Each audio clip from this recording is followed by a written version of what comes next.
Assalamualaikum warahmatullahi wabarakatuh. Halo semuanya, perkenalkan nama saya Zafira Imran Gaul dengan nomor PP 2422060. Hari ini saya akan mempresentasikan hasil PPT saya dengan judul reaktor kimia. Nah, pengertian reaktor kimia. Reaktor kimia adalah wadah atau peralatan di mana reaksi kimia terjadi untuk mengubah bahan baku menjadi produk yang diinginkan. Dirancang untuk efisiensi, keamanan, dan biaya minimal, bisa beroperasi secara batch atau terputus atau continue, dan mencakup berbagai jenis seperti continuous stirred tank, stirred reaktor atau CSTR, atau plug flow reaktor atau PFR, untuk aplikasi industri seperti petrokimia, farmasi, hingga biokimia. Reaksi heterogen adalah reaksi kimia yang terjadi dua fase atau lebih yang berbeda, seperti padat cair, cair gas, atau padat gas. Contohnya reaksi katalis permukaan. Jenis-jenis reaktor kimia, yang pertama ada batch reaktor atau BR, yang kedua ada continuous stirred tank reaktor atau CSTR, yang ketiga ada plug flow reaktor atau PFR, yang keempat ada packet bed reaktor atau PBR. Untuk batch reaktornya, karakteristiknya prosesnya tidak kontinu atau masuk reaksi sampai keluar, sering tanpa pengaduk, kondisi suhu atau tekanannya bisa diatur. Nah, untuk keunggulannya, dia lebih fleksibel, cocok untuk skala kecil ataupun produk bernilai tinggi.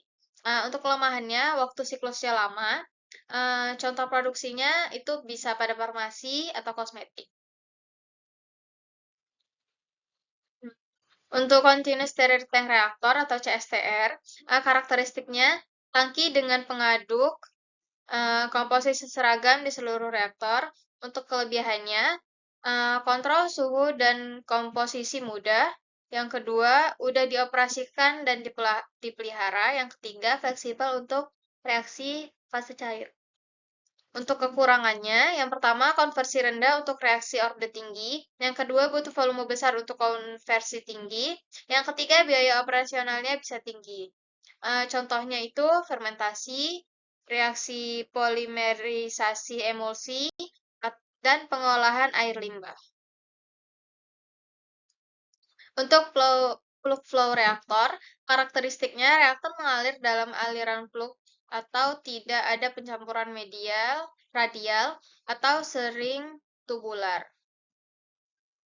Untuk kelebihannya, yang pertama konversi tinggi untuk reaksi orde tinggi, yang kedua kontrol suhu lebih mudah dibandingkan CSTR, yang ketiga itu mudah di scale up. Untuk kekurangannya, yang pertama ada drop tekanan biasa signifikan, yang kedua sulit kontrol suhu untuk reaksi eksotermik atau endotermik, yang ketiga ada fouling bisa jadi masalah. Untuk contohnya, ada reaksi polimerisasi, produksi etilen oksida, dan pengolahan gas buang. Yang keempat, ada packet bed reaktor, yang dimana karakteristiknya katalis padat di dalam reaktan mengalir melalui bed. Nah, untuk kelebihannya, yang pertama ada efisiensi tinggi untuk reaksi katalik, yang kedua mudah di scale up, yang ketiga biaya operasionalnya relatif rendah. Untuk kekurangannya, yang pertama drop tekanannya bisa tinggi, yang kedua risiko hotspot atau titik panas, yang ketiga sulit regenerasi katalis jika dirancang dengan baik. Untuk contohnya, itu ada reaksi hidrogenasi, reforming gas, sama ada pengolahan air limbah. Untuk rumus-rumus perancang reaktor, ini bisa langsung kita lihat di PPT. Nah, untuk hubungan laju reaksi dengan volume masing-masing reaktor, yang pertama, hubungan laju reaksi dengan volume batch, itu waktu reaksinya tergantung laju reaksi. Untuk CSTR, volume besar untuk konversi tinggi. Untuk PFR, itu volumenya tergantung integral laju reaksi. Untuk PBR, massa katalis tergantung laju reaksi massa katalis. Untuk perbandingan reaktor,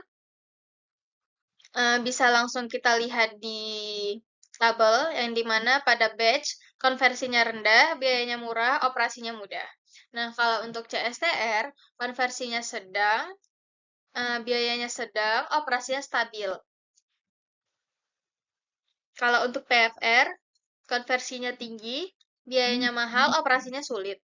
Kalau misalkan PBR, itu konversinya sangat tinggi, biayanya mahal, tapi operasinya juga kompleks. Kesimpulan yang bisa kita ambil adalah reaktor kimia adalah jantung dari proses kimia, memungkinkan transformasi bahan mentah menjadi produk berharga dengan efisiensi dan kontrol yang optimal. Dengan desain dan operasi yang tepat, reaktor kimia memainkan peran kunci dalam industri modern. Baiklah, hanya itu saja yang bisa saya sampaikan. Mohon maaf bila banyak kekurangan. Saya akhiri. Assalamualaikum warahmatullahi wabarakatuh.